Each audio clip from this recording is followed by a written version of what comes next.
నమస్తే, welcome to టీఎస్3 news. నేను సృజన.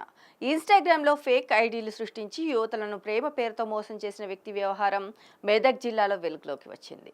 IPS trainee MBBS విద్యార్థిని నమ్మించి ఇద్దరు యువతుల నుంచి ఏకంగా 14 లక్షల నగదు బంగారం కాజేసిన ఘటన సంచలనం రేపుతోంది.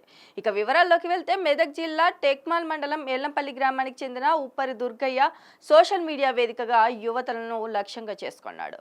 ఇన్స్టాగ్రామ్లో తన పేరును రిత్విక్ రెడ్డిగా మార్చుకొని తాను ఐపీఎస్ ట్రైనింగ్ తీసుకుంటున్నానని అదే గ్రామానికి చెందిన ఓ యువతితో పరిచయం పెంచుకున్నాడు.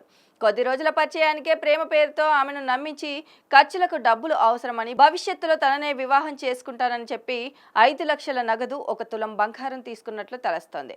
అక్కడితో ఆగకుండా సాత్విక్ రెడ్డి పేరుతో మరో ఫేక్ ఇన్స్టాగ్రామ్ ఐడి సృష్టించిన దుర్గయ్య ఎక్లాస్పూర్ గ్రామానికి చెందిన 17 ఏళ్ల బాలికను టార్గెట్ చేశాడు. తాను ఎంబీబీఎస్ చదువుతున్నానని నమ్మించి వివిధ అవసరాల పేరుతో ఆమె నుంచి సుమారు 7 లక్షల తీసుకున్నట్లు ఆరోపణలు ఉన్నాయి. అయితే కొంతకాలం తర్వాత దుర్గయ్య ఫోన్ స్విచ్ ఆఫ్ కావడంతో తమను మోసం చేశాడని గ్రహించిన బాధితులు పోలీసులను ఆశ్రయించారు. బాధితుల ఫిర్యాదు మేరకు కేసు నమోదు చేసిన పోలీసులు నిందితుల కోసం గాలింపు చర్యలు చేపట్టారు. సోషల్ మీడియాలో పరిచయాల విషయంలో అప్రమత్తంగా ఉండాలని, వ్యక్తుల వివరాలను పూర్తిగా నిర్ధారించుకున్న తర్వాతనే ఆర్థిక లావాదేవీలు జరపాలని పోలీసులు సూచిస్తున్నారు.